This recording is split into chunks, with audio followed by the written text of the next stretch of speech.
Sometimes when we're developing apps, we get crashes. In fact, lots of time. That's your job as a developer, to minimize those crashes. But it's really difficult to find out where this happens.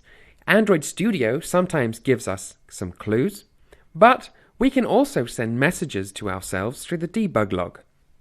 And the way we do that is, let's say, for example, every time I click the button, I want to send myself a secret message that the user never knows, but only I know as a developer, that the button has been clicked. Now bear in mind, you'd only get this message if the device was connected to Android Studio at the time. So it doesn't matter if it happens on someone else's device.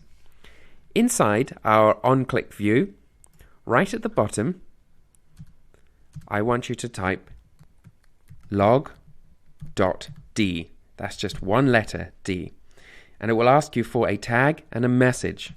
So we have to give this a tag, and let's just call this debug.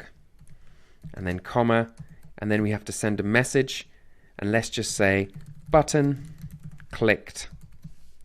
And then at the end, our semicolon. Now when we run this app inside our debugger, so I'm just going to send it off.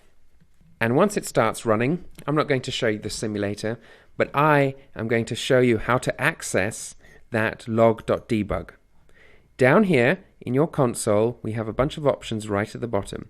Click Android Monitor, and then right at the top in the drop-down box, it gives you an option for the various devices you have open. So we currently have that emulator open. And over here, it's listening to this process, and you'll notice it has that identifier, com.gkmicro.oneThing. And there are lots of different things it could listen to if it wanted to, but we want to listen to one thing. And over here in the tabs, we have various things we can look at, like memory, CPU, GPU, network.